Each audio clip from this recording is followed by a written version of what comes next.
আজকে আপনার বাপ চলে গেছে, কবর থেকে টুকটুক করে তাকায় আছে, আপনিও কালকে কবরের মধ্যে চলে যাবেন। কেউ বাঁচার জন্য জগতের মধ্যে আসে নাই। জগতের মধ্যে আমার আল্লাহ তাবারাক তাআলা প্রত্যেককে একটা সময় নির্ধারিত করে জগতের মধ্যে প্রেরণ করেছে। যখন তার সময়সীমা সমাপ্ত হয়ে যাবে, তার মৃত্যু ঘটবে, ওই অন্ধকার কবরে চলে যাবে। এই বাবাজি ভাইরা, কবরের মধ্যে আমরা আরামে থাকবো না কবরের মধ্যে আমরা আযাবে থাকবো, এই কথাটা আল্লাহ ছাড়া কেউ জানে না, আর মুমিন ব্যক্তি ছাড়া কেউ বুঝতে পারে না।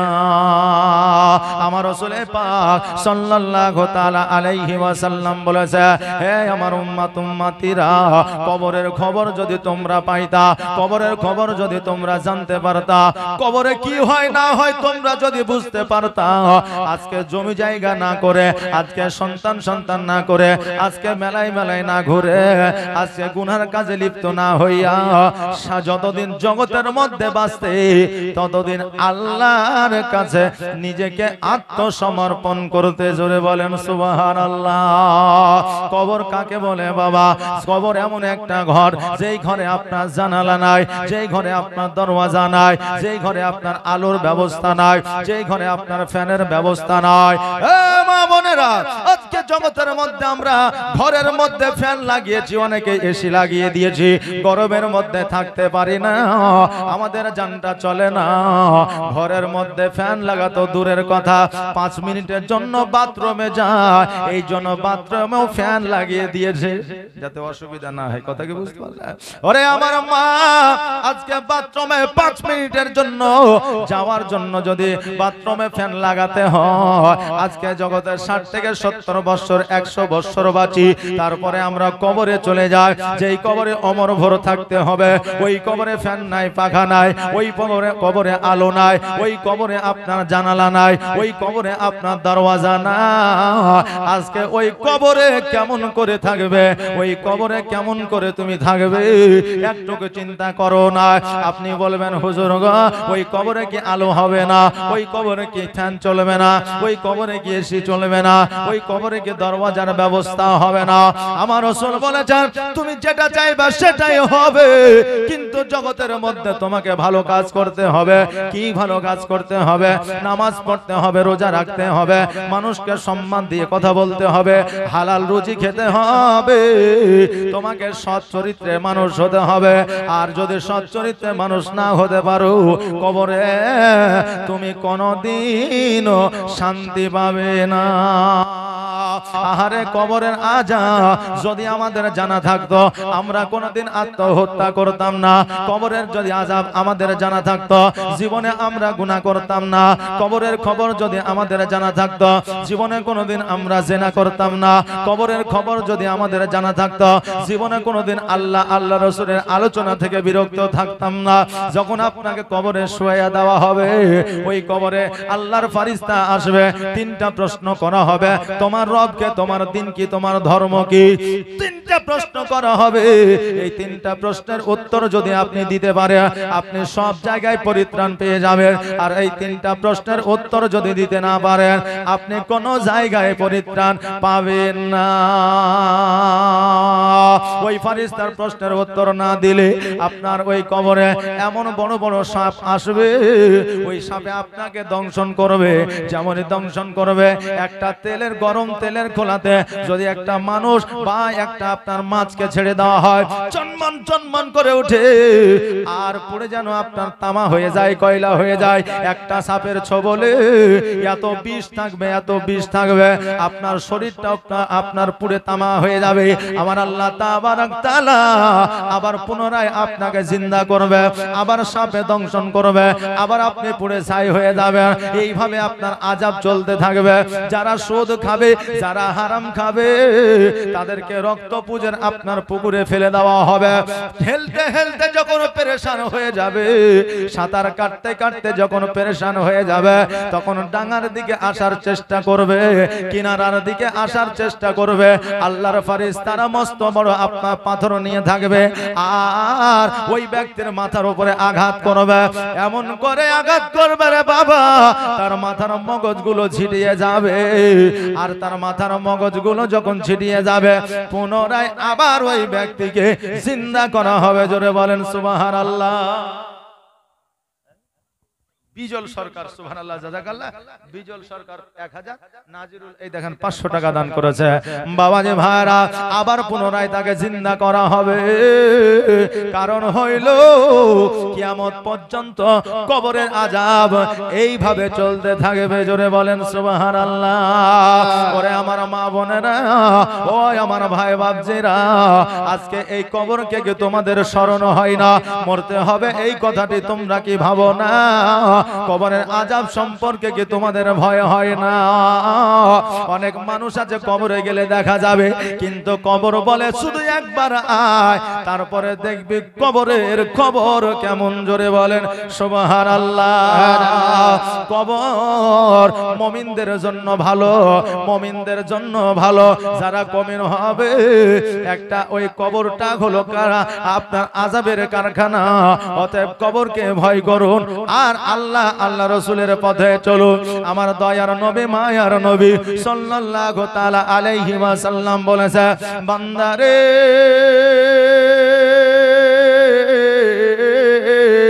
পৃথিবীর মধ্যে জগতের মধ্যে যদি আমার উম্মত উম্মতি প্রতিদিন প্রতিনিয়ত একবার নয়, দুইবার নয়, চারবার নয়, পাঁচবার নয়, 70 বার করে মরণকে স্মরণ করে, আমার আল্লাহ তাবারক তাআলা কাল কিয়ামতের দিনে ওই বান্দাকে শহীদের দরওয়াজা দান করে।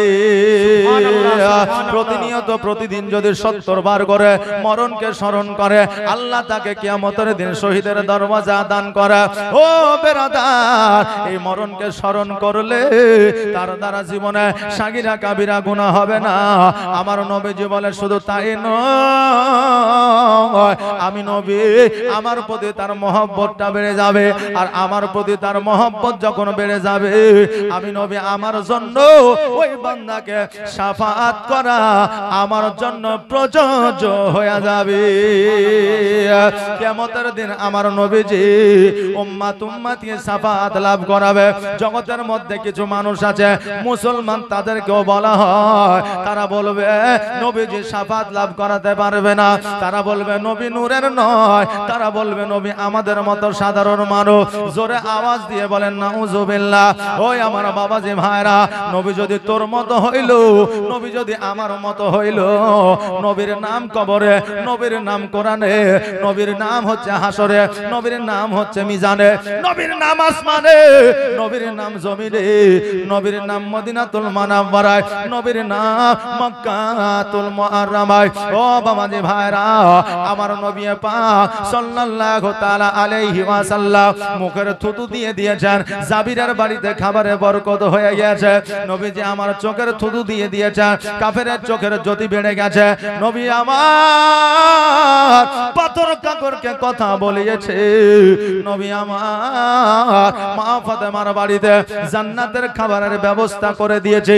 আজকে যারা বলে নবী আমার মতো ছিল, তার কথা তার নিজের ভাই শোনে না, নিজের ভাই তো দূরের কথা, স্ত্রী পর্যন্ত শুনে না। আর ওই বলে নবী আমার মতো ছিল, ইয়ার মতো বেয়াদব জগতের মধ্যে আর দ্বিতীয় খুঁজে পাওয়া যাবে না।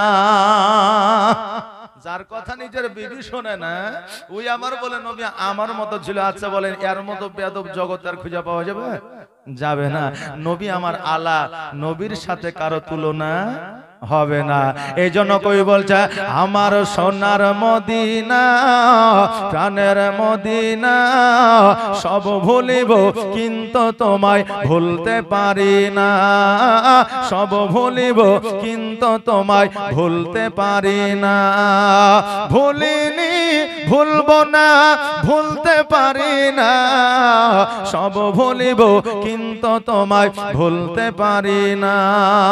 ইয়াসিব নামে নামে তুমি ছিলে অলক্ষণের দেশ বড়ই মারা তোক যে ছিল আমার বড়ই মারা তোক যে ছিল তোমার পরিবেশ ইয়াসরিব নামে তুমি ছিলে অলক্ষণের দেশ বড়ই মারা তোক যে ছিল তোমার পরিবেশ নবীর ছোঁয়া লেগে তুমি সোনার মদিনা নবীর ছোঁয়া লেগে তুমি সোনার মদিনা সব ভুলিব কিন্তু তোমায় ভুলতে পারি না আমার সোনার মদিনা আমার প্রাণের মদিনা সব ভুলিব কিন্তু তোমায় ভুলতে পারি না আল্লাহুম্মা সাল্লাল্লাহু সাইয়্যিদিনা মাওলানা মুহাম্মদ ওয়া আলা আলি সাইয়্যিদিনা মাওলানা মুহাম্মদ যেই নবীজি আমাদেরকে কিয়ামতের দিনে শাফাত লাভ করাবে যারা বলে নবী শাফাত লাভ করাতে পারবে না ও বাবারা শুনে নাও আজ এই বান্দা যেই উম্মতি ঘোষণা হয়ে যাবে তারা জাহান্নামের মধ্যে যাবে তাদেরকে জাহান্নামে নিক্ষেপ করা হবে ওই উম্মতি সকল পয়গম্বরের কাছে যাবে হযরতে আদম আলাইহিস সালামের কাছে যাবে আদম আলাইহিস সালাম বলবে জান্নাতে নিয়ে যাওয়ার জন্য আমি আদম আলাইহিস সালাম আমার দ্বারা হবে না হযরতে মুসা আলাইহিস সালামের কাছে যাবে উনিও বলবেন আমার দ্বারা হবে না ইব্রাহিম আলাইহিস সালামের কাছে যাবে উনিও বলবে আমিও পারবো না হযরতে মুসা হযরতে ইসমাঈল আলাইহিস সালামের কাছে যাবে উনিও বলবেন আমার দ্বারা সম্ভব না মুসা কালিমুল্লাহ বলবে শোনো রে আজকে তোমরা এক এক করে সকল পয়গম্বরের কাছে যাইতেছ তবে শুনে নাও তোমাদের যদি কেউ শাফাত লাভ করাইতে পারে একমাত্র আখেরি পয়গম্বর মুহাম্মদ রাসূলুল্লাহ সাল্লাল্লাহু তাআলা আলাইহি ওয়াসাল্লাম পারবে দ্বিতীয় কেউ পারবে না আমার নবীজির কাছে যাবে যাওয়ার পরে নবীজিকে বলবে ইয়া রাসূলুল্লাহ ইয়া হাবিবাল্লাহ নবী গো আমাদের স্থান জাহান্নামের মধ্যে হয়েছে আমাদেরকে শাফাত লাভ করাইতে পারবে নবী আমার বলবে আনা হালাহা অবশ্যই আমি শাফাত লাভ করাবো আমার নবী পাক সাল্লাল্লাহু তাআলা আলাইহি ওয়াসাল্লাম আল্লাহর দরবারে দোয়া করবে ফরিয়াদ করবে আল্লাহ বলবে হাবিব গো জীবনে তোমার দোয়া আমি ফিরায় দিই না কাবা তোমার দোয়া আমি কোনোদিন ফিরায় দিব না আজকে উম্মতের জন্য যখন দোয়া করেছো আমি আল্লাহ তোমার সকল উম্মতকে আমি নাজাত লাভ করলাম জোরে বলেন সুবহানাল্লাহ জান্নাতে দিয়ে দিলাম নবী আমার পুলসিরাত পার করাইবে পুলসিরাত পার করাবার পরে উম্মতিরা বলবে হুজুর গো আজকে আমরা বড় পিপাসিত আমাদের কলিজাটা শুকিয়ে গেছে একটু কি পানি পান করা যাবে না নবী আমার বলবে তোমরা কি জানো না আমার আল্লাহ কোরআনুল মাজিদের মধ্যে লিখে দিয়েছে ইন্না আতাইনাকাল কাউসার ফাসাল্লি লিরাব্বিকা ওয়ানহার ইন্না শানিয়াকা হুয়াল আবতার উম্মতিরা রে আমার আল্লাহ তাবারাক তাআলা আমাকে কাউসার দান করেছে আমি যাকে খুশি কাউসার দান করতে পারি আমার নবীজি সকল উম্মতে কাউসারের পানি দান করবে যেই পানি মধুর চাইতেও মিষ্টি বেশি যেই পানি আপনার বরফের চাইতেও শীতল বেশি যেই পানি আপনার দুধের চাইতেও সাদা বেশি ওই পানি আমার নবীজি সকল উম্মতিকে পান করাইবে আর ওই পানি একবার পান করিলে কিয়ামত পর্যন্ত পিপাসা লাগে না যেই পানি পান করিলে কিয়ামত পর্যন্ত পিপাসা লাগে না ওই পানি আমার নবীজি পান করাইবে আজকে জগতের মধ্যে যারা বলে নবী আমার মতো ছিল কালকে কি তারা কাউসারের পানি পান করাইবে কাউসারের পানি তো দূরের কথা জমজমের পানিও তারা পান করাইতে পারে না তারা আবার নবীর সঙ্গে তুলনা করে জোরে বলেন নাউজুবিল্লাহ এ মা বোনেরা আমার নবীজির মান ও সম্মান কত কতটা আমার নবী পাক সাল্লাল্লাহু তাআলা আলাইহি ওয়াসাল্লামের মান ও সম্মান ইজ্জত আমার আল্লাহ বাড়িয়ে দিয়েছে। আর আল্লাহ যার সম্মান ইজ্জত বাড়ায় দেয়, জগতের কোন মানুষ তাকে অসম্মান করতে পারে না। নবীর দায়িত্বখানা আমার আল্লাহ নিয়েছে। জগতের কিছু মানুষ যদি নবীকে বেইজ্জতি করব মনে করে, তাদের দ্বারা কিয়ামত পর্যন্ত সম্ভব হবে না। আজকে জগতে একটা গ্রামে একটা কর্নারে থাকিয়া আজকে নবীর নামে গীবত করে। আবু জেহেল চেষ্টা করেছিল, পারে না। উতবা সাইবা চেষ্টা করেছিল, পারে না। তাদের টাকার অভাব ছিল না, পয়সার অভাব ছিল না, সৈন্যর অভাব ছিল না, লোকের অভাব ছিল না, বন্ধুর অভাব ছিল না, তবু আমার নবীকে দমন করতে পারে না। আজকে তুমি ছোট্ট একটা গলিতে থাকিয়া নবীকে দমন করবে, তোমার দ্বারা সম্ভব হবে না। হবে বাবা? হবে না। আমার নবী পাক সাল্লাল্লাহু তাআলা আলাইহি ওয়াসাল্লাম যখন মা হালিমা রাদিয়াল্লাহু তাআলা আনহার বাড়িতে যখন লালিত পালিত হইতেছিলেন, আমার নবীজি জুমরার সঙ্গে যখন ছাগল চড়াইতে গিয়েছে, যাওয়ার পরে হঠাৎ করে দেখছে যেন দুইজন ব্যক্তি এসেছে, গায়ে তাদের সাদা পোশাক, মাথায় তাদের সাদা পাগড়ি, মুখ ভরা যেন দাড়ি, নুরানিময় চেহারা। আমার নবীজির দুই হাত ধরিয়া দুই যেন পাহাড়ের দিকে নিয়ে যায়। জুমরা বলে আমার নবীকে কোথায় নিয়ে যায়? জুমরা আমার নবীজির পেছনে পেছনে যায়। এবার পাহাড়ের উপরে গিয়া দেখছে যেন আমার নবীজিকে যেন শুয়ে দিয়েছে। শুয়ে দেওয়ার পরে গলা থেকে যেন নাভি পর্যন্ত চিরে দিয়েছে। আর দুই দিককার আপনার চামড়াগুলোকে, মাংসগুলোকে দুই দিকে যেন আপনার শার্ট করে ফেলা দিয়েছে। একটা মানুষের যখন হার্ট অপারেশন করা হয় তখন দেখবেন বুকটাকে আপনার কেটে দেওয়া হয়, ওই রকম আমার নবীজির গলা থেকে যেন আপনার নাভি পর্যন্ত কেটে দিয়েছে। জুমরা চিন্তা করে, আল্লাহ, আমার ভাই মুহাম্মদ আর হয়তো জগতের মধ্যে বেঁচে নাই। জলদি করে মায়ের কাছে যায়। ছুটতে ছুটতে হালিমার কাছে গেলে, যাওয়ার পরে দুই চোখের পানি ছেড়ে দিয়ে বলে, মা, আমার ভাই মুহাম্মদ আর বেঁচে নাই। হালিমা বললে, কেন রে বেটা? বলে, মা গো, দুইজন ব্যক্তি আমার নবীকে নিয়ে গেল, পাহাড়ের উপরে নিয়ে যাওয়ার পরে গলা থেকে নাভি পর্যন্ত কেটে দিল। মা, দেরি করিও না, দেরি করিও না, জলদি করে চলো গো মা, এতক্ষণ আমার ভাই আর বেঁচে না। যেমন এই কথা বলা, আমার হালিমা তো সাদিয়া রাদিয়াল্লাহু তাআলা আনহা যেন বাবা আপনার দৌড়াতে আরম্ভ করলে। দৌড়াতে দৌড়াতে গিয়া ওই পাহাড়ের দিকে আপনার উঠতে আরম্ভ করলে। পাহাড়ে উঠার পরে দেখছে যেন আমার নবীজি একটা পাথরের উপরে মনটা ভারী করে যেন বসে আছে। হালিমা বলে, বেটা মুহাম্মদ, আজকে জুমরা বলল তোমার বুকটা নাকি চিরে দিয়েছিল, দুইজন ব্যক্তি নাকি এসেছিল। নবী আমার বললে, হ্যাঁ মা। বলে, ও মুহাম্মদ, আজকে তোমার বুকটা যখন কেটে দিয়েছিল এটা কি সত্যি? বলে, হ্যাঁ। বলে, তোমার জামাটা খুলো আমি একবার দেখি। নবীজির জামা মুবারক যখন খুললেন, খোলার পরে বুকের মধ্যে আপনার কাটা তো দূরের কথা, দাগ পর্যন্ত নাই। জোরে বলেন সুবহানাল্লাহ। নবীজির বুকে দাগ পর্যন্ত না। আমার নবীজিকে বললে, ও মুহাম্মদ, তুমি যে বলছো আমার বুকটাকে চিরে দিয়েছে, জুমরা তুমি তো বলছো বুকটাকে চিরে দিয়েছে, জগতের মধ্যে এমন কোন ডাক্তার নাই, জগতের মধ্যে এমন কোন মাস্টার নাই, জগতের মধ্যে এমন কোন হাকিম নাই যে কাটার সঙ্গে সঙ্গে ওই জায়গাটা মিটা দিবে, ভালো করে দিবে। এই রকম মেডিসিন এখনো পর্যন্ত তৈরি হয় না। নবী আমার বলে, মা, আমি জানি না, জানি না, আমি নিজের চোখে দেখলাম আমার বুকটাকে কেটে দেওয়া হলো।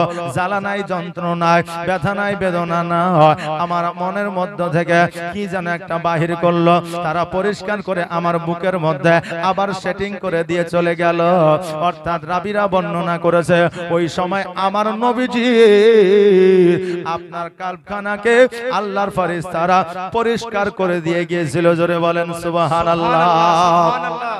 হালিমা বলছে মোহাম্মদ আজকে মক্কা থেকে তোমাকে নিয়ে এসে লালন পালন করে দিয়েছি রে বেটা, আজকে তোমার এই অবস্থা আমি শুনলাম, পরে যদি কোনো দুর্ঘটনা ঘটে যায় আমি মা আমিনাকে জবাব দিতে পারবো না, আমি আব্দুল মুত্তালিবকে জবাব দিতে পারবো না।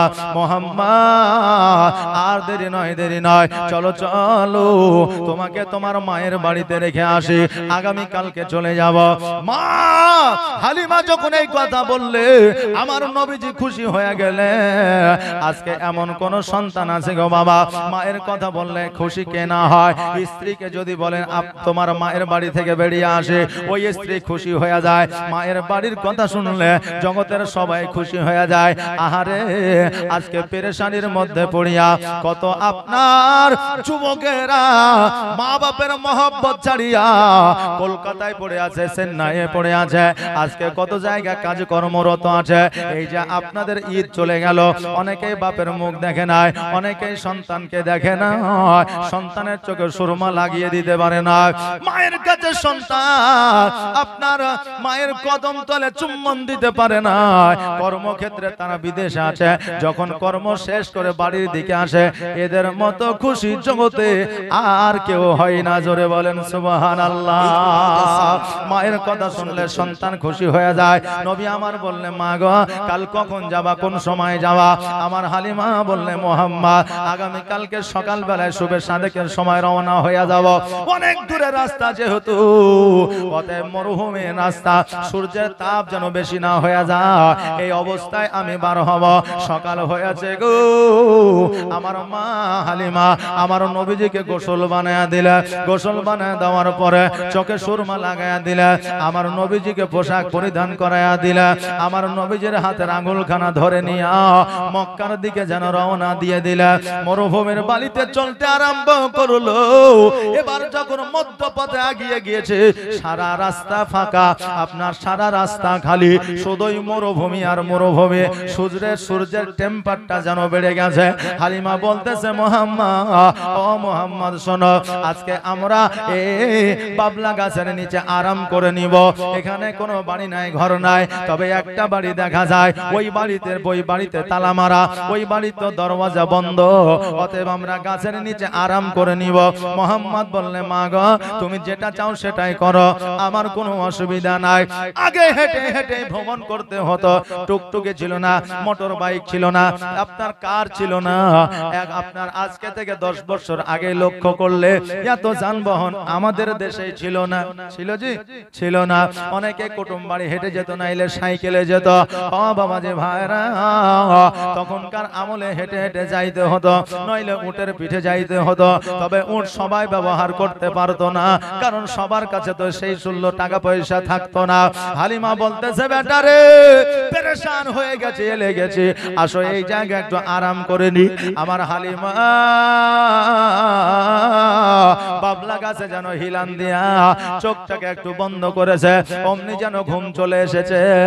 আমার নবীজি চিন্তা করেছে, আল্লাহ গো সামনে তো একটা ঘর দেখা যায়, ঘরে তো তালা মারা আছে, ওগো আল্লাহ এই ঘরের মধ্যে কি আছে আমি নবীজি দেখতে চাই। যারা 4 বছরের সন্তান হয়, 5 বছরের সন্তান হয়, তাদের জানার একটা আগ্রহ থাকে, থাকে না? জানার একটা আগ্রহ থাকে।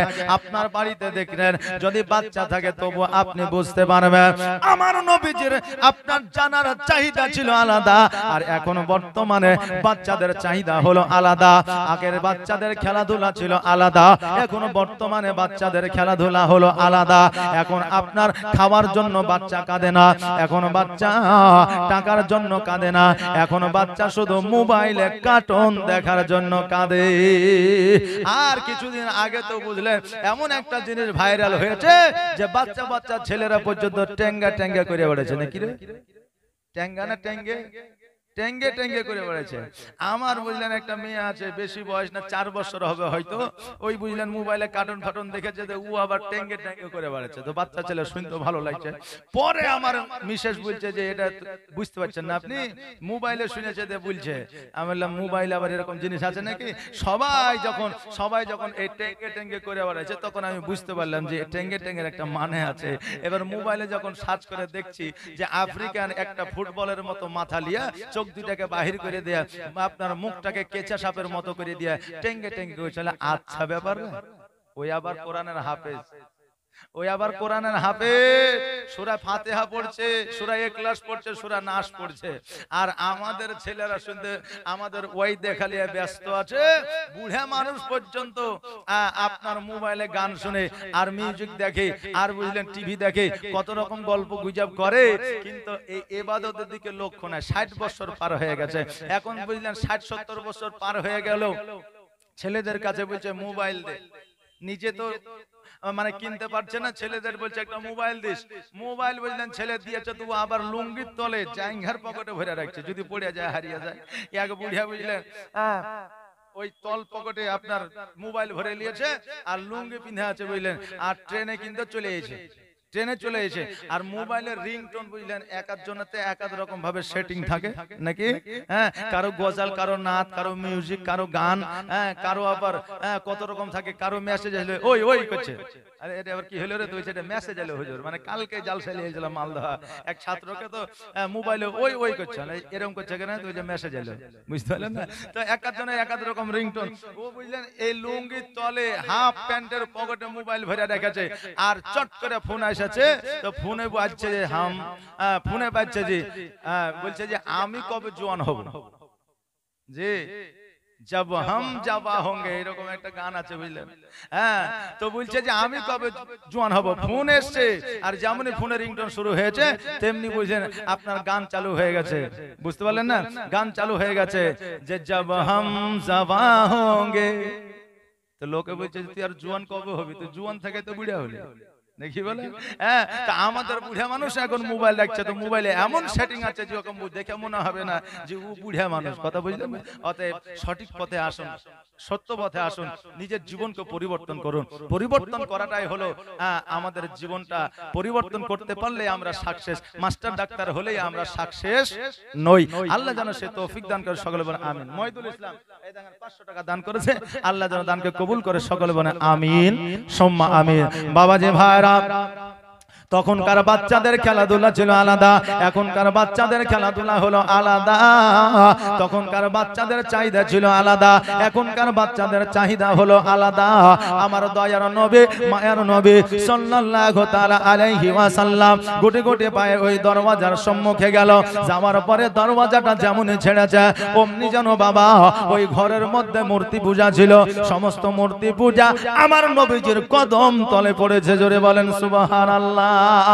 পূজারী পুরোহিত পার হয়ে আসিয়া ওই আমার দয়ার নবীকে বলতেছে, বাচ্চারে আজকে এই মূর্তি পূজাগুলো কেন ভাঙলে? নবী আমার বলছে, শোনো গো, আমি মাত্র 5.5 বছরের বাচ্চা, এত বড় মূর্তি আমি কেমন করে ভাঙতে পারবো?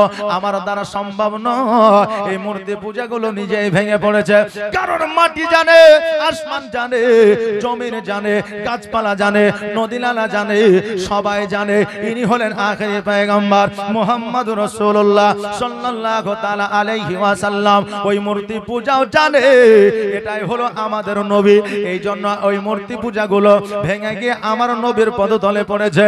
ওই পুরোহিত বলল, শোনো রে, আজকে তুমি বাচ্চা এই মন্দিরে পূজাগুলো ভাঙতে পারবে না, এটাই আমি জানি, কিন্তু গ্রামে গঞ্জের শহরের মানুষ যখন আসবে আমি জবাব দিতে পারবো না, এই জন্য তোমাকে বন্দী করে রাখলাম। ওই মানুষগুলোর সম্মুখে তোমাকে জবাব দিতে হবে। এইদিকে হালিমা রাদিয়াল্লাহু তাআলা আনহা গোটে গোটে পায়ে আপনার মা হালিমা আমার দয়ার নবীকে যেন খোঁজাখুঁজি করেছে, কারণ নবীকে দেখা যায় না। ওই ঘরের মধ্যে গেলেন, যাওয়ার পরে ওই পুরোহিতকে জিজ্ঞাসা করে, ও ভাই শোনো শোনো, একটা নুরানিময় চেহারা 5.5 বছরের সন্তান, ওই সন্তানটিকে খুঁজে পাওয়া যায় না, তুমি কি তাকে দেখেছো? ওই পুরোহিত বলল, আমি একজনকে বন্দী করে রেখেছি, ওই সন্তান সন্তানটি কিনা একবার তুমি দেখে নাও। আমার হালিমা রাদিয়াল্লাহু তাআলা আনহা যখন কোটি কোটি ভাই আমার নবীজির সম্মুখে গেলেন, যাওয়ার পরে বলতেছে, পূজারী এটাই হলো আমার সন্তান মুহাম্মদ, অতএব এই সন্তান মূর্তি পূজা ভাঙতে পারে না। পুরোহিত বলল, না না না, এই সন্তানই ভেঙেছে। আমার হালিমা বলল, শোনো রে, এই বাচ্চাটা হলো সত্যবাদী, এই জন্য তাইফবাসীরা তাকে আল আমিন নামে আখ্যায়িত করেছে। জোরে বলেন সুবহানাল্লাহ। আল আমিন নামের অর্থ হলো আপনার সত্যবাদী। আমার নবীজিকে যেন ছাড়তে চায় না। হালিমা বলল, পূজারী ও পুরোহিত, শোনো রে, আজকে এই সন্তানটিকে আমি লালন পালন করি, আজকে মক্কায় যদি পৌঁছায় না দিতে পারি, আমি আব্দুল মুত্তালিবকে জবাব দিতে পারবো না। সঙ্গে সঙ্গে পুরোহিত বলতে যায়, কি নাম বললে? বলে আব্দুল মুত্তালিব। বলে তার মায়ের নাম কি আমেনা? বলে হ্যাঁ। তার বাপের নাম কি? আব্দুল্লাহ। বলে হ্যাঁ। তার বাড়ি কি মক্কা নগরে? বলে হ্যাঁ। বলে আপনি কি করে জানলেন? বললে, হালিমা রে, আমি তাওরাত ইনজিল জুবুরে পড়েছিলাম, আখেরি পয়গম্বর এই জায়গায় আসবে, এই জন্য আমি পূজারি হইয়া এই জায়গাতে উপস্থিত আছি। আসলে মূর্তি পূজা করার জন্য নয়, নবী যখন আসবে আমি তার হাতে হাত দিয়া কালেমা পড়ে মুসলমান হয়ে যাব, এই জন্য এই জায়গায় আমি বসে আছি। আমার নবীজিকে যায় বলে, হুজুর গো, আমার বড় বেয়াদবি হয়ে গেছে, আমি জানতে পারি নাই, বুঝতে পারি না, অতএব আমাকে ক্ষমা করে দিয়ে আমাকে আপনি কালেমা খানি পড়াইয়া নেন। হালিমা বললে, এখনো তো কালেমা শুরু করে না। ওই আপনার পুরোহিত বলল, শোনো গো, আজকে নবীজি যখন কালেমা দাওয়াত দিবে, ও ততক্ষণ হয়তো আমি বেঁচে থাকবো কিনা কোনো গ্যারান্টি নাই, এই জন্য আমি মুনাফিক হয়ে মারা যেতে চাই না, কাফের হয়ে মারা যেতে চাই না, একজন মুমিন হয়ে জগতের মধ্য থেকে বিদায় নিতে চাই। জোরে বলেন সুবহানাল্লাহ। নবী আমার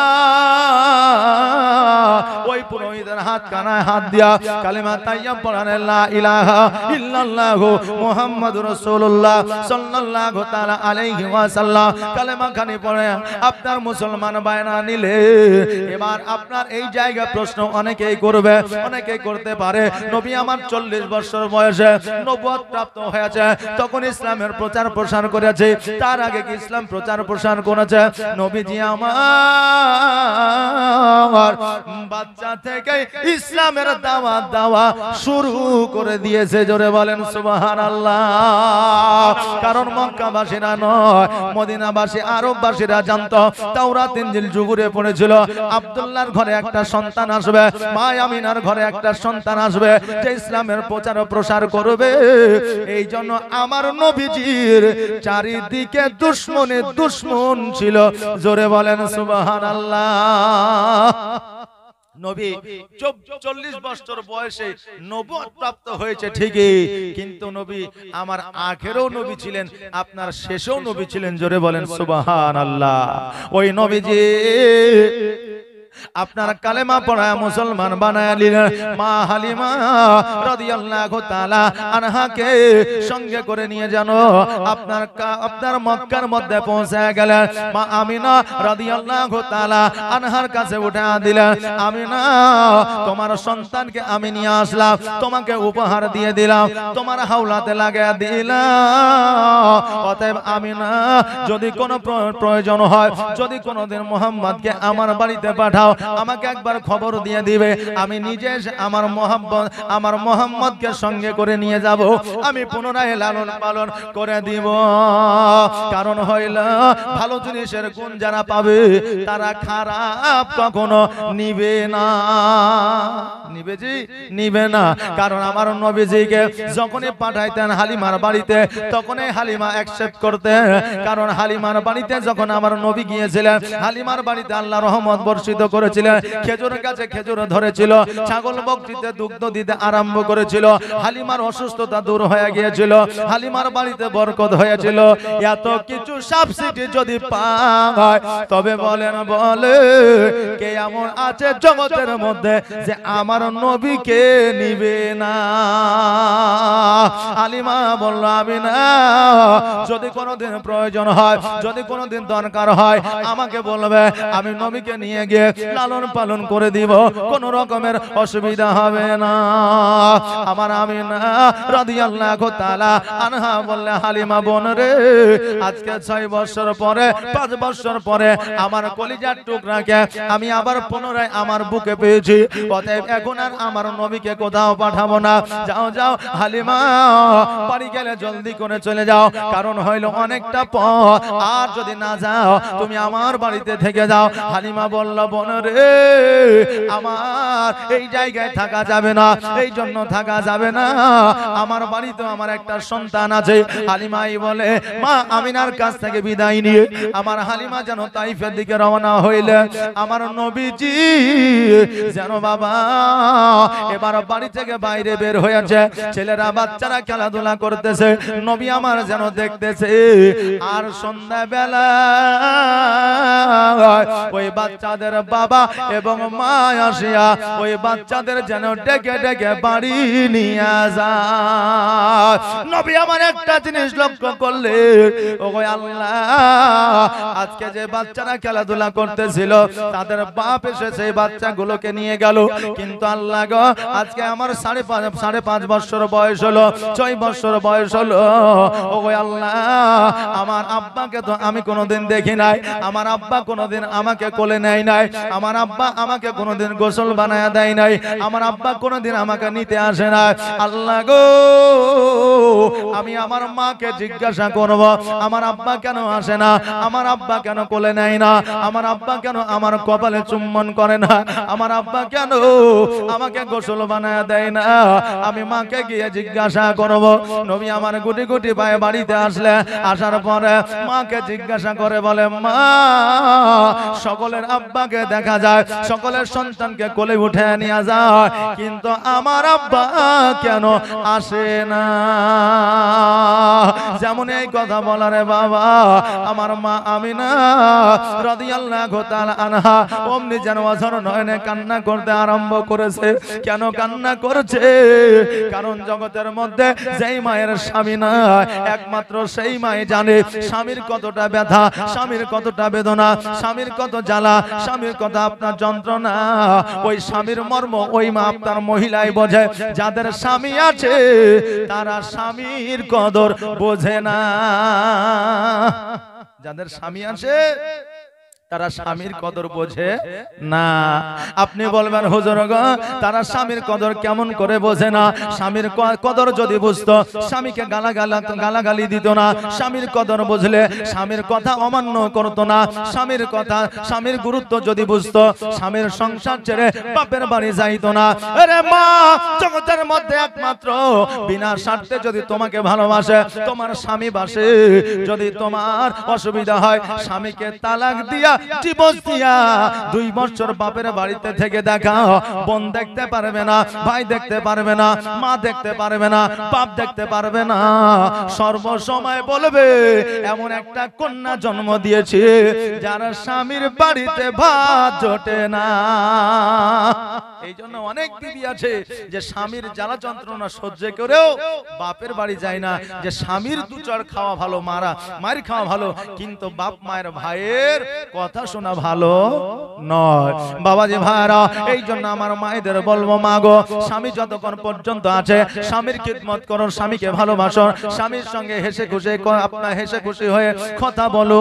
কারণ স্বামী হলো আপনার শেষ সম্পদ। কারণ হইল স্বামীর সেবায় আপনার জান্নাত মিলবে।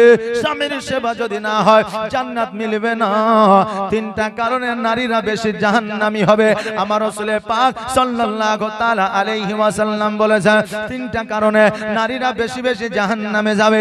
1 নম্বর কারণ হইল যারা স্বামীর কথা মানে না। 2 নম্বর কারণ হলো যারা স্বামীকে গালাগালি দেয়। 3 নম্বর কারণ হইল যারা স্বামীর কথা অবাধ্য করে চলে, যারা স্বামীর উপরে কথা বলে, তো মুখে মুখে তর্ক করে। এই সমস্ত নারীরা জান্নাতে যাবে না। এই জন্য জান্নাতে যাবে না যে আল্লাহর হুরেরা ওই নারীদেরকে লানত দিতে থাকবে। জোরে বলেন সুবহানাল্লাহ। ও বাবা যে ভাইরা আমার, আমি না দুই চোখের পানি ছেড়ে দিয়া আল্লাহকে বলে, আল্লাহ গো, আজকে আমার সন্তান জিজ্ঞাসা করেছে আমার আব্বা কোথায় আছে।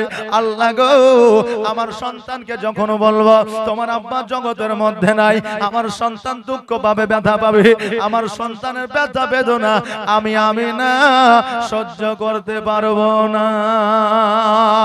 আমি না দুই জনের পানি ছেড়ে দিয়ে কান্দে। নবী আমার মা আমিনার চোখের পানিগুলো মুছে দিয়ে বলে, মা গো, আজকে শুধুমাত্র জিজ্ঞাসা করেছে আমার আব্বা কোথায়। আব্বা কেন আমাকে কোলে নেয় না? আব্বা কেন আমার কপালে চুম্বন করে না? আব্বা কেন গোসল বানায়া দেয় না? আব্বা কেন আমাকে কোলে নেয় না? আমি এই কথাটা শুধু জিজ্ঞাসা করেছি মা, আজকে তোমার দুই চোখে কেন পানি? আমি না বলে, বেটা রে, আমার চোখে এই জন্য পানি কারণ তোমার আব্বা জীবনে তোমাকে কোলে নিবে না, তোমার আব্বা জীবনে তোমার গোসল বানায়া দিবে না, জীবনে কোনোদিন তোমার চোখে সুরমা লাগায়া দিবে না, জীবনে কোনোদিন তোমার আব্বা তোমাকে ঘাড়ে নিবে না, কাঁধে নিবে না। আমার নবীজি বলে, মা গো, আমার আব্বা কি আমাকে ভালোবাসে না? আমি না দুই চোখের পানি ছেড়ে দিয়ে বলে, বেটা রে, তোমার আব্বা তোমাকে ভালোবাসে, কিন্তু তোমার আব্বা জগতে না, তোমাকে কেমন করে কোলে নিবে? তোমার আব্বা এই জগৎ ছেড়ে পরে জগৎ গমন করেছে, মাকামে আব্বা আরাম করতেছে। ও মুহাম্মদ, তোমার আব্বা আর কোনোদিন মক্কায় আসবে না। তোমার আব্বা আর কোনোদিন মক্কায় আসবে না। আমিনা বললে, ও বেটা শোনো রে, আজকে তোমার আব্বা যেই দিন এই জগৎ ছেড়ে বড় জগৎ গমন করেছে, সেই দিন তুমি 6 মাসের সন্তান আমার গর্ভে ছিলে। 6 মাস বয়সে তোমার আব্বা এই জগৎ ছেড়ে পরের জগতে গমন করেছে। নবী সাল্লাল্লাহু তাআলা আলাইহি ওয়াসাল্লাম আল্লাহকে বলে, আল্লাহ গো, এটা শুধুমাত্র জগতের মধ্যে ইতিহাসের পাতায় তুলে দেওয়ার জন্য বলেছি, কিন্তু আমার নবীজির আব্বা 6 মাস আগে, আমার নবীজির আব্বা 6 মাস বয়সে ইন্তেকাল করেছে। নবী আমার কি জানে না এটা কখনো কি হতে পারে? কারণ হলো আমার আল্লাহ হলেন আলিমুল গায়ব আর আমার নবী হলে ইলমুল গায়ব। এই জন্য আমার আল্লাহ আমার নবীকে জানায়া দেয়, আর আমার নবীজি সব কিছু জানে। আর শিশু নবী কেন্দে কেন্দে মায়ের কাছে কয়, বলো বলো আম্মা জান আমার আব্বা জান কোথায়? জোরে বলেন সুবহানাল্লাহ। একটা আওয়াজ দিয়ে বলেন না ইয়া রাসূলুল্লাহ, ইয়া রাসূলুল্লাহ। একটা আওয়াজ দিয়ে বলেন ইয়া ইয়া রাসূলুল্লাহ, রাসূলুল্লাহ। সুবহানাল্লাহ। আপনারা কি চালাকি করছেন নাকি?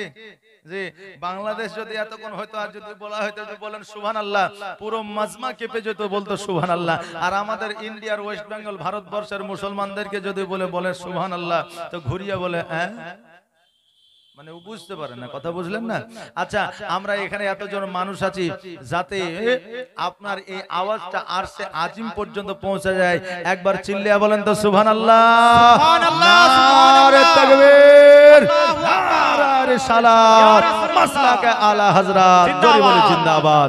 বাপজি ভাইরা, আমার বেলাল যখন আজান দিতেন, তো ওই আজান আরশে আজিমে পৌঁছে যেত, আর আরশে আজিমে না পৌঁছালে আপনার সকাল হতো না। এই বেলালের মতো মুয়াজ্জিন জীবনে কিয়ামত পর্যন্ত আর দ্বিতীয় হবে না, আর এই রকম আজান জগতে আর কেউ দিতে পারবেও না, কারো তারা ক্ষমতাও হবে না। তো ওই বেলালের মতো আমাদের সুবহানাল্লাহ, মাশাআল্লাহ, আল্লাহু আকবার, জাযাকাল্লাহ, এগুলা যেন আরশে আজিমে পৌঁছে যায়। আর এই সুবহানাল্লাহকে যদি আল্লাহ কবুল করে নেয়, তাহলে বুঝলেন আমাদের কাল কিয়ামতের দিনে পরিত্রাণ হয়ে যাবে। জোরে বলেন সুবহানাল্লাহ। এই সুবহানাল্লাহ বলে আবার ওই সুবহানাল্লাহ, আবার সুবহান বলে নাম থাকে, তো আবার সুবহানকেও সুবহানাল্লাহ বলে আবার জ্বালায় না, নাহলে গুনাহ হয়ে যাবে। কথা বুঝলেন না? একজন মৌলভী সাহেব কথায় কথায় বলছে, আজ ইসলাম কোথায়? কথা কি বুঝতে পারছেন? কিছু বক্তা আছেন এক একটা কথা বারবার বলে, তো বলছে আজ ইসলাম কোথায়? আবার কিছুক্ষণ বক্তব্য দেওয়ার পরে বলছে আজ ইসলাম কোথায়। একজনের নাম ছিল ইসলাম ও বদনা, হাতে করে নিয়ে এসে বুঝাই কি বলছেন বলেন তো, বারবার বলছেন ইসলাম কোথায়। তোমার বদনা হাতে কেন? তো বলছে আমি বদনায় পানি নিয়ে মাঠে গেছিলাম বাথরুম করতে, আর ওখান থেকে শুনতে পাচ্ছি যে আপনি বলছেন ইসলাম কোথায়, ইসলাম কোথায়। আমি বাথরুম না সারে আপনার কাছে এসে হাজির হয়েছি। আসলে ও কি ওই ইসলামকে ডেকেছে? ডাকেনি। আজ ইসলাম কোথায়, দ্বীনের কথা বলা হয়েছে। বাপজি ভাইরা এইরকম আবার বুঝে নিলেন না, বুঝে নিলে আবার অসুবিধা আছে। কথা বুঝতে পারলেন? আমাদের অসুবিধা আছে বাপজি ভাইরা। তাই কবি কি বলছেন, আর শিশু নবী কেন্দে কেন্দে মায়ের কাছে কয়, বলো বলো আম্মা জান আমার আব্বা জান কোথায়, বলো বলো আম্মা জান আমার আব্বা জান কোথায়। আর সন্ধ্যা বেলা এই দেখেন একটা বাচ্চা 100 টাকা দিয়েছে, আল্লাহ যেন দানকে কবুল করে, সকলে বলেন আমিন।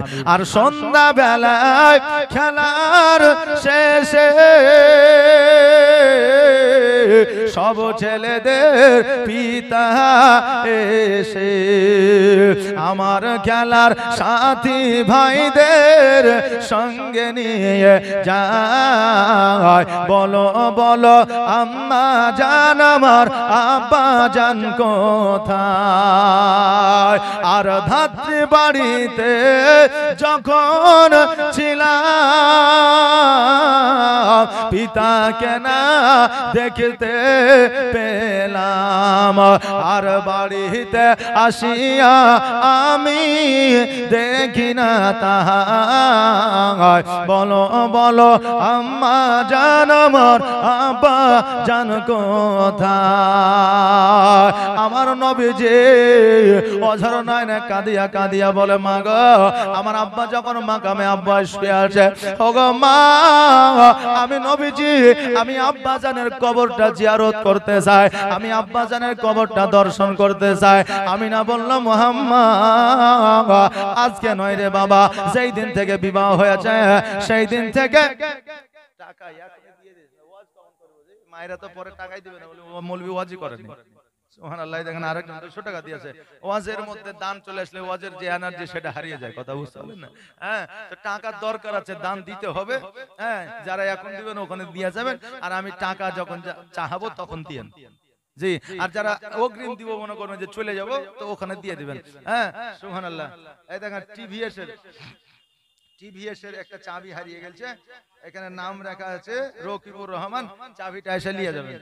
সুবহানাল্লাহ মাশাআল্লাহ। তোর পরে আল্লাহুম্মা সাল্লাল্লাহু সাইয়্যিদানা মাওলানা মুহাম্মদ।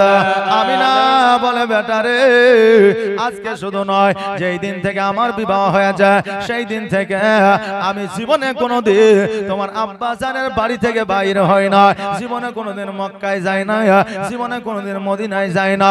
মুহাম্মদ আজকে তোমার আব্বা জানের কবরটা জিয়ারত করতে হইলে আজকে তোমার দাদার কাছে অর্ডার নিতে হবে, আজকে তোমার দাদার কাছে অনুমতি নিতে হবে। আমার নবীজি বললে মা গো সেই দায়িত্বখানা আমাকে দিয়ে দাও। নবী আমার গুটি গুটি পায়ে আমার আব্দুল মুত্তালিবকে বলে, দাদা গো আমি শুনেছি আমার আব্বা জগতের মধ্যে নাই, ওগো দাদা আজকে তুমি আমাকে অনুমতি দাও, আমার মাকে অনুমতি দাও, আমি একবার মাকামে আব্বায় যাইয়া আমি আমার আব্বা জানের কবরটা জিয়ারত করতে চাই। আমার আব্দুল মুত্তালিব বলল, পোতারে আজকে তোমার মা কি বলেছে? মা অর্ডার নিতে বলেছে। আব্দুল মুত্তালিব বলেছে, শোনো গো আজকে তোমার মা বিবাহ করার পরে কোনো জায়গায় যাই নয়, আজকে যখন যাওয়ার জন্য রেডি হয়েছে আমি বাধা দিব না, আমি বাধা দিব না। যাও যাও যাও মক্কা মদিনা থেকে ঘুরে আসো, আর মদিনায় তোমার নানার বাড়ি, তোমার নানার বাড়িতে তোমার নানার সঙ্গে সাক্ষাৎ করিয়া মাকামে আব্বা দর্শন করিয়া পুনরায় মক্কা ফিরে আসবে। আগামী কালকে একজন দাসীকে লইয়া তুমি চলে যাও। সকাল বেলা আমি না যখন আমার নবীজিকে নিয়ে বার হবে, আব্দুল মুত্তালিব কাবা ঘরে হিলান দিয়া যেন ডুকরে ডুকরে কাঁদতে আসে। আমি না বলতেছে, মা আমিনা বলতেছে আব্বা গো আজকে আপনি এইভাবে কেন কাঁদেন? আপনি যদি যেতে বারণ করেন আমি যাব না, অতএব আপনার কান্না আমারও সহ্য হয় না।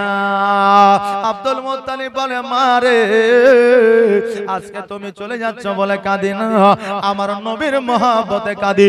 এক সপ্তাহ বেশি তুমি থাকিও না রে মা, কারণ এক সপ্তাহ বেশি থেকে গেলে আমি নবীকে দেখতে পাবো না, আর নবীকে দেখতে না পাইলে আমি আর জীবনে বাঁচবো না।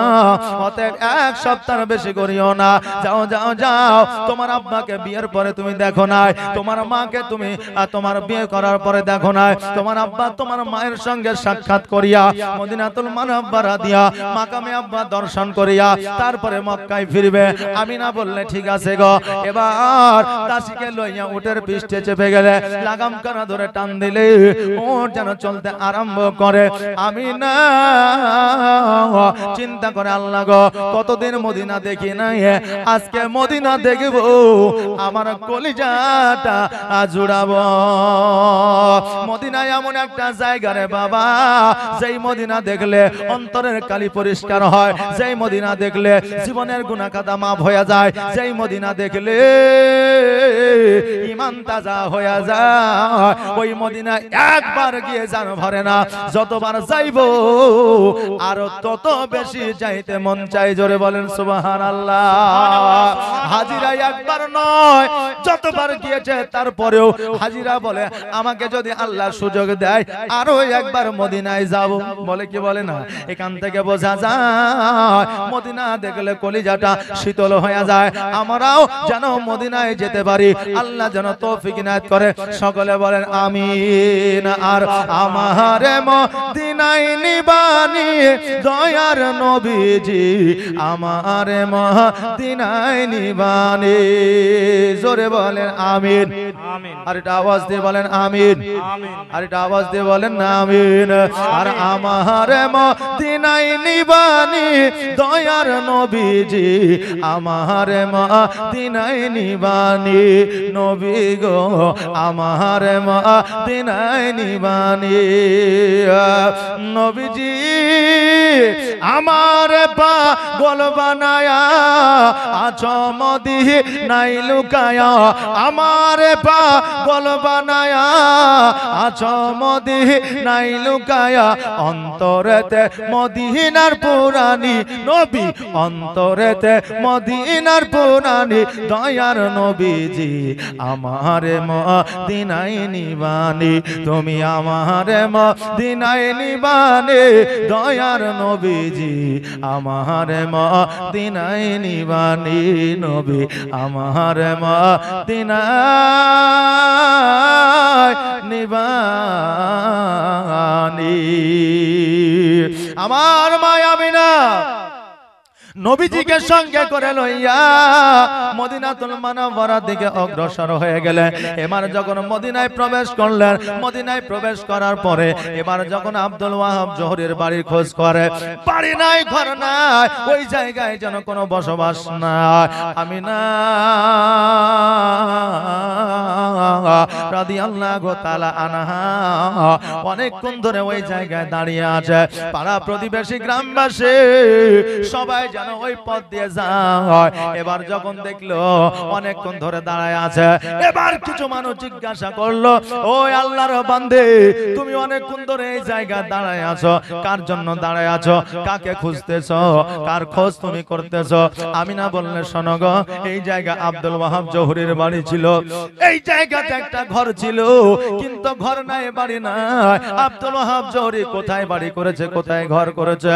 ওই মদিনার মানুষেরা বলল শোনো রে, আজকে ওই আব্দুল ওয়াহাব জোহরীর কেউ খোঁজ নেয় না। একটা মাত্র কন্যা ছিল, বিবাহ করে মক্কায় গিয়েছে, আর কোনোদিন আসে না। আর ওই আব্দুল ওয়াহাব জোহরী আর জগতের মধ্যে বেঁচে নাই। মা আমিনা বলল তার স্ত্রী, বলে তার স্ত্রীও জগতের মধ্যে না, তারা দুজনেই পরজগৎ গমন করেছে। আমিনা দুই চোখের পানি ছেড়ে দিয়ে কান্দে। ওই মদিনা ওয়ালারা বলতেছে, ওই মদিনাবাসীরা বলতেছে, ও মহিলা তুমি কেন কান্দো রে বোন, তুমি কেন কান্দো রে মা? আমিনা দুই চোখের পানি ছেড়ে দিয়ে বলে, শোনো গো, আজকে যে আব্দুল ওয়াহাব জহুরীর খোঁজ আমি করি, আব্দুল ওয়াহাব জহুরীর বিবির যে খোঁজ আমি করি, আজকে তার সন্তান একটা ছিল কন্যা, আজকে ওই কন্যার সন্তানটাই হলাম আমি, আমার নামই হলো আমিনা। সবাই যখন বুঝলো এটাই আব্দুল ওয়াহাব জহুরীর কন্যা, সবাই আসার পরে কাকতি মিনতি করলো, ও আমিনা তুমি এতদিন পর্যন্ত কেন আসো না? তোমার আব্বার সঙ্গে তোমার সাক্ষাৎ হলো না, তোমার মায়ের সঙ্গে তোমার সাক্ষাৎ হলো না। আমিনা বললেন, শোনো গো, আমার স্বামীর অর্ডার ছাড়া আমি এই জায়গা আসতে পারি না, অতএব আজকে দেখা হলো না তো কি হয়েছে, কিয়ামতের দিন আমার মায়ের সঙ্গে আমার বাপের সঙ্গে সাক্ষাৎ করে নিব। আমিনা বললে ঠিক আছে, এবার আমি বাড়ির দিকে যাই, যেহেতু আমার কেউই নাই। মদিনার মানুষেরা বলল, আমিনা এখন যদি তুমি বাড়ি যাও রাত্রি হয়ে যাবে, অতএব রাস্তাঘাটে পথে কত রকমের জীবজন্তু আছে, তোমাদের আক্রমণ করবে, অতএব আমিনা আজকে তুমি আমাদের বাড়িতে থেকে যাও। আমিনা বললে, কোনো কি অসুবিধা হবে না? মদিনার মানুষেরা বলল, না না না, কোনো অসুবিধা হবে না। এই জন্য অসুবিধা হবে না কারণ আব্দুল ওয়াহাব জহুরীর যেহেতু তুমি কন্যা, আমাদের কন্যা। জোরে বলেন সুবহানাল্লাহ। আপনার এই গ্রামে একটা কন্যার মা বাবা যদি না থাকে, ওই কন্যাটা যদি আপনার গ্রামে আসে, আপনারা ওই কন্যাটার মেহমানগিরি করবেন না, না তাড়িয়ে দিবেন? কি করবেন? যে মেহমানদারি করবেন। ওই রকম মদিনার মানুষেরা বলল, আমিনা আজকে আমাদের বাড়িতে তুমি থাকবা। এবার আমিনার যেন আপনার পালি হয়ে গেল, একদিন এই বাড়িতে থাকবে, একদিন ওই বাড়িতে থাকবে, তারপরের দিন ওই বাড়িতে থাকবে। যেমন মাওলানার পালি হয়, পালি হয় না? আজকে মোড়লের বাড়িতে, কালকে মুসল্লির বাড়িতে, কালকে মসজিদের বাড়িতে, তারপরে অমুক বাড়িতে, তারপরে সমক বাড়িতে।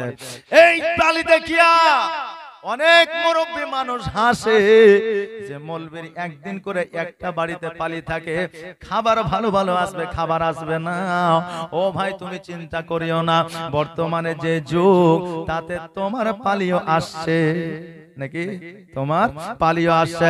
কারণ এখন 6টা সন্তান, 4টা সন্তানের মধ্যে একটা সন্তান বাপ মাকে দেখতে পারে না, একটা সন্তান 1 মাস করে ভাগে নেয়। কথা বুঝলেন না? 1 মাস করে ভাগে নেয়।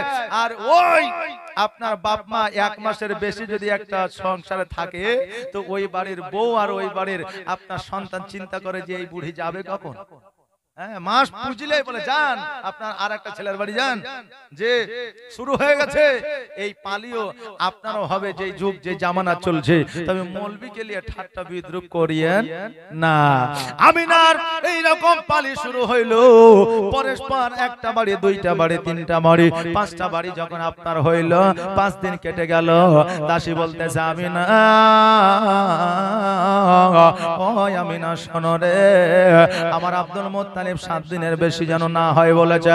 5 দিন হয়ে গেল, আর দেরি নয়, দেরি নয়, চলো চলো আমরা মক্কার দিকে রওনা হয়ে যায়। আমিনা বলল, দাসী রে, যখন মক্কার দিকে রওনা হতে হবে আর দেরি করব না। উটের পৃষ্ঠে চেপে গেল। উটের পৃষ্ঠে চেপে যাওয়ার পরে আমিনা একবার মদিনার দিকে তাকায়, একবার সামনের দিকে তাকায়, একবার মদিনার দিকে তাকায়, একবার সামনের দিকে তাকায়। এই জন্য তাকায় রে বাবা, মানুষ জীবনে 3টা জিনিস ভুলতে পারে না। যতই টাকাওয়ালা হোক না কেন, যতই আপনার ব্যারিস্টার প্রফেসর হোক না কেন, যতই আপনার দেশের বাইরে থাকুক না কেন, 3টা জিনিস মানুষ ভুলতে পারে না। 1 নম্বর হলো মওত, 2য় নম্বর হলো পিতামাতা, 3য় নম্বর হলো নিজের জন্মভূমি। জোরে বলেন সুবহানাল্লাহ। এই 3টা জিনিস ভুলতে পারে না। যেহেতু জন্মভূমি মায়ের দেশ, বাপের দেশ, মা বারবার ঘুরে দেখে। আমিনা 2 চোখের পানি ছেড়ে দিয়ে বলে, মদিনা আমার আর এই জায়গায় আসা হবে কি হবে না, আজকে শেষবারের মতো তোকে দেখে নিলাম। জোরে বলেন সুবহানাল্লাহ। এখনই আমার মা বোনেরা যখন স্বামীর বাড়ি থেকে বাপের বাড়িতে আসে, বাপের বাড়িতে আসার পরে যখন 7 দিন 10 দিন থাকে, তারপরে স্বামীর সঙ্গে যখন ওই বাড়ি থেকে যখন শ্বশুর বাড়িতে যায়, মা চলো চলো চোখ নিয়ে, চোখ ভরা পানি নিয়ে দরওয়াজার সম্মুখে, গেটের সম্মুখে দাঁড়িয়ে থাকে। সন্তান কন্যা স্বামীর মোটর সাইকেলে উঠিয়া ওই কন্যাও কিন্তু কাঁদতে আরম্ভ করে, চোখে জল নিয়া মা বলে বেটি আবার আসিস। তখন ওই কন্যা বুক ভরা ব্যথা নিয়ে বলে মা আসতে বলো, এগুলো ভালোবাসা নয়, যদি ভালোবাসা থাকতো এত সহজে এত তাড়াতাড়ি বিয়ে দিতা না। এটা বাবাজি ওই মায়েদের অন্তরের কথা নয়, এটা হলো আবেগ, এটা হলো আপনার দুঃখ, এটা হলো ব্যথা বেদনা। ও বাবাজি ভাইরা, ওই মায়ের বাড়ি যদি আপনার বিবি যেতে চায় আপনি বাধা দেবেন না, মায়ের বাড়ি তাদেরকে পাঠাইবেন, কারণ মায়ের বাড়ি গেলে মা বোনেরা খুশি হয়। জোরে বলেন সুবহানাল্লাহ। আমার মা আমিনা মদিনাতুল মুনাওয়ারা দেখলে কিছু দূর যাওয়ার পরে দেখছে যেন সামনে একটা রাস্তা, পেছনে একটা রাস্তা, ডানে একটা রাস্তা, বামে একটা রাস্তা। আমিনা বলছে মুহাম্মদ বলো বলো আজকে কোন রাস্তা হয়ে যাব? নবী আমার বলে মা গো কোন রাস্তা হয়ে এসেছি? বলে ডান দিকে রাস্তা হয়ে এসেছে। নবী আমার বললে এবার বাম দিকে রাস্তা হয়ে যাব, কারণ বাম দিকে রাস্তা এই জন্য যাব, বাম দিকে রাস্তায় গেলে মাকামে আবওয়া পাবো, আর মাকামে আবওয়া পাইলে আমি আমার আব্বা জানের কবরটা দর্শন করব। আমার মা আমিনা দাসীকে বলল বামে রাস্তা দিয়ে চলো। এবার উঠকে বামের রাস্তা দিয়ে চলতে বলল, এবার বামের রাস্তা দিয়ে চলতে আরম্ভ করলো। এবার কিছু দূর যাওয়ার পরে ওই মাকামে আব্বায় পৌঁছালো। মাকামে আব্বায় পৌঁছার পরে উটের পৃষ্ঠে থেকে যেমনই নেমেছে অমনি যেন কোথা থেকে উড়ে আমিনার গায়ে জ্বর চলে আসলো। আমিনা যেন চলতে পারে না, আমিনা যেন কিছু বলতে পারে না, আমিনা যেন হাঁটতে পারে না। আমিনা বলতেছে মুহাম্মদ ও বেটা শোনো, আমি এই জায়গায় বসে একটু আরাম করে নি, তুমি তোমার আব্বা জানের কবরটা দর্শন করে আসো। এই জন্য আমিনা সন্তানকে বলবে না আমার কষ্ট হয়, ব্যথা হয়, বেদনা হয়, কারণ হইল আমিনা যদি বলে আমার কষ্ট হয় আমার নবী কষ্ট পাবে, আর আমার নবী কষ্ট পাইলে আমি আমিনা সহ্য করতে পারবো না। আল্লাহ আমার যতই কষ্ট হোক না কেন আমার নবীকে বুঝতে দিব না। এখনো জগতের মধ্যে এরকম মায়া আছে, নিজের কষ্ট হয় কিন্তু সন্তানকে কষ্ট দেয় না, নিজের ব্যথা হয় কিন্তু সন্তানকে ব্যথা দেয় না। এইরকম মা জগতের মধ্যে আছে। আর জগতের মধ্যে আমরা এমন সন্তান আছি যে মা বাপের ব্যথা আমরা বুঝতে চাই না, বুঝতে পারি না। আমার নবীজি বললে মা আজকে তুমি এই জায়গায় বসে গেলে মা তোমার কি কোনো কষ্ট হয়, ব্যথা হয়, বেদনা হয়? আমিনা বললে বেটা রে আমার কোনো কষ্ট হয় না, আমার কোনো জ্বালা যন্ত্রণা হয় না, তুমি তোমার আব্বা জানের কবরটা দর্শন করে আসো। আমার নবীজি বুঝতে পারলেন, জানতে পারলেন আমার আমিনা মা যদিও কিছু না বলে আমার মায়ের নিশ্চয় কষ্ট হয়। অতএব আল্লাহ গো আমার মা আমাকে বুঝতে দেয় না, মায়ের কষ্ট হয় কিন্তু আমাকে বুঝতে দেয় না। আমার মা আমিনাকে ডাক দিয়া আমার নবীজি বলে মা গো 6 মাস বয়সে আমার আব্বা আমাকে এতিম করে জগতের মধ্য থেকে বিদায় নিয়ে ওই কবরের মধ্যে শুয়ে আছে গো মা। আজকে আমার আব্বা ফাঁকি দিয়ে গেছে, আমার আব্বার মতো তুমিও যেন ফাঁকি দিও না। আমি না 2 চোখের পানি ছেড়ে দিয়ে কান্দে, আর আমার নবীজিকে বুকের মধ্যে জড়ায়া ধরে হাউমাউ করে কান্দে গো। আমার নবীও কান্দে। আমার নবী বলে মা তুমি আজকে এইভাবে কান্দো কেন? তোমার মনের যন্ত্রণা আমাকে বলো না, তোমার মনের ব্যথায় আমাকে বলো না, তুমি শুধু কাঁদো গো মা। আজকে তুমি কি আমাকে ছেড়ে চলে যাবে মা? আমি না বললো বেটা রে আমি যতক্ষণ পর্যন্ত আছি ততক্ষণ পর্যন্ত তোমাকে ছেড়ে যাব না। যাও যাও আজকে তুমি তোমার আব্বা জানের কবরটা দর্শন করে নাও। নবী আমার বলে মা গো আজকে আমার আব্বা জানের কবর দর্শন না হয় পরে করব।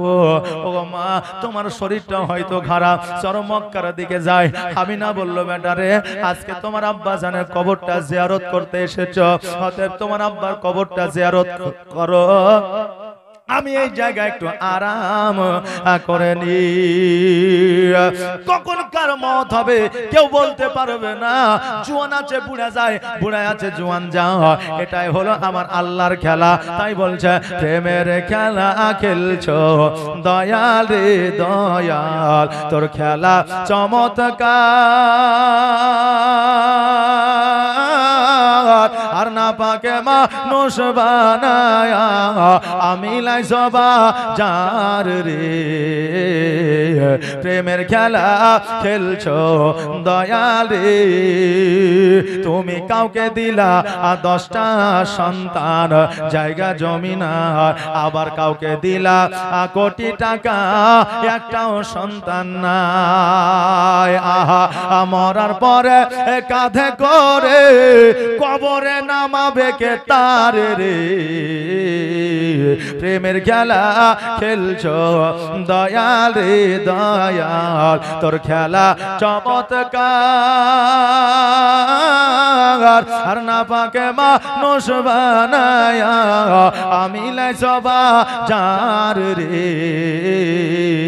প্রেমের খেলা খেলছো দয়াল রে, তুমি কারো কলি যায় আগুন দিলা, মা বাবা কেড়ে নিয়া, আবার কারো করিলা চির দুঃখী সন্তান লাশ বানায়া, আবার কাউকে তুমি কান্দাও দয়াল মনের মানুষ কেড়ে নিয়া, আবার কাউকে অল্প বয়সে রাখলে তুমি আবিধ বাবা নাই রে।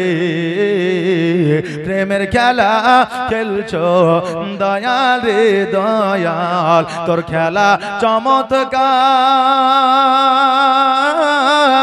আর না পাকে মানুষ বানায়া আমি লাই সবা যার রে। প্রেমের খেলা খেলছো দয়াল রে। ও বাবা